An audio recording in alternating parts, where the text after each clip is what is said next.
नमस्कार। आज महाराष्ट्र सरकार का निषेध करता हूं। दुख की बात यह है कि आज महाराष्ट्र के विरोधी पक्ष नेता देवेंद्र जी फडणवीस जी को नोटिस दिया। नोटिस देने के बाद देखा कि वातावरण खराब हो सकता है, लाखों लोग रास्ते पे उतर सकते हैं, इसलिए तुरंत मुंबई पुलिस ने कहा कि हम जवाब मांगने घर आ रहे हैं। तो किस चीज का जवाब? जो भ्रष्टाचार हो रहे हैं, भ्रष्टाचार कर रहे हैं, ये सारी चीजों का जवाब उन लोगों को पकड़ना चाहिए, उन लोगों से जवाब पूछना चाहिए।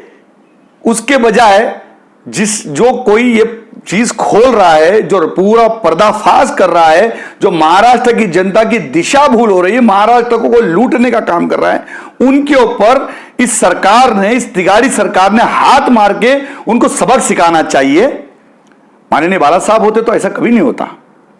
सच को सच बोलने वाले एक इंसान, व्यक्ति महाराष्ट्र में रहे।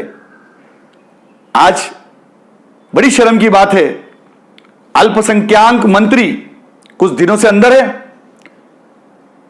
क्या वो मंत्री साल, 2 साल, 3 साल या जब तक के महीने, 2 महीने जब भी छूटेंगे, तब तक के अल्पसंख्याक समाज का काम नहीं होगा? अल्पसंख्याक मंत्रालय बंद होगा? मुस्लिम, बौद्ध, क्रिश्चियन, जैन, सिख, पारसी, जो उनकी जरूरत है वो पूरी नहीं होगी? मैं इस सरकार से पूछना चाहता हूं कि अल्पसंख्याक समाज का क्या कसूर है कि उनका मंत्री दाऊद का प्लॉट खरीदता है और जेल जाता है, लेकिन आज 10th के एग्जाम शुरू है, 12th के एग्जाम शुरू है, बच्चों के एडमिशन की प्रॉब्लम्स है, वो मां दर बदर घूम रही है कि हमको मौलाना आजाद से लोन मिल जाए। वो मां दर बदर घूम रही है कि अल्पसंख्याक मंत्री हमको कोई न्याय दे, अल्पसंख्याक खाता हमारे को बच्चों को न्याय दे। उनकी फीस कौन भरेगा? उनको किस तरीके से लोन होगा? मौलाना आजाद बंद, माइनॉरिटी कमीशन बंद, हज कमेटी बंद, कोई कमेटी उस पर अभी तक नहीं है, सारी कमेटी बर्खास्त है। कौन काम करेगा? मंत्री जेल में। मैं सीबीआई से, एनआईए से, मैं ईडी से, मैं जितनी भी एजेंसी है और महाराष्ट्र सरकार से, केंद्र सरकार से मांग कर रहा हूं कि जितनी जगहों का घोटाला हुआ वो ताबड़तोड़ उस जगह के लिए इनको नोटिस दो।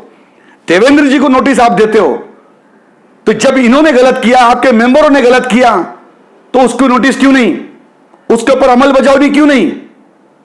आज नोटिस दी, लेकिन इसके बाद इस तरीके की हमारे नेता के ऊपर, महाराष्ट्र के सक्षम आने वाले भावी मुख्यमंत्री जी के ऊपर अगर कभी तुमने वापस ये सब करने के रास्ते पे आंदोलन किया जाएगा।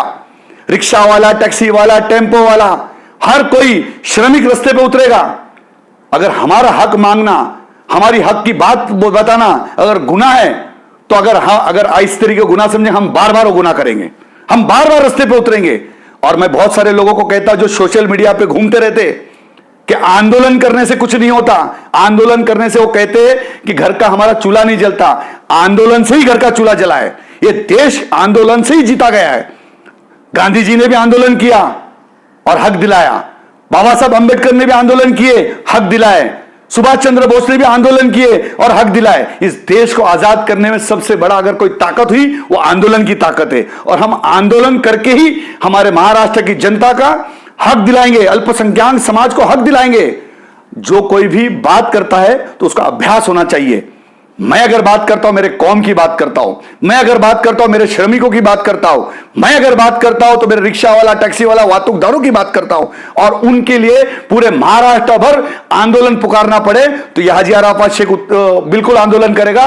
और आपसे कहता हूं कि जल्द से जल्द अल्पसंख्याक मंत्री की हकालपट्टी किए करो, जल्द से जल्द।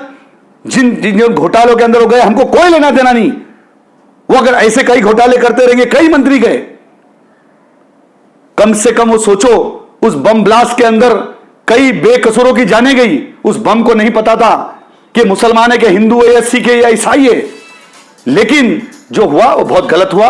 ये मैं फिर एक बार कहूंगा कि अगर इस तरीके की अगर कभी वापस दोबारा कोई घटना हुई तो ऐसी नोटिस आई तो रास्ते पे आंदोलन पुकारा जाएगा और महाराष्ट्र टबर ये हजारा आफात शेख ऐलान करेगा, रास्ते पे जो धिंगाना करना हम करेंगे। ये आपके सामने चेतावनी नहीं, ये अपनी बात रख रहा हूं। जय हिंद, जय महाराष्ट्र, खुदा हाफिज।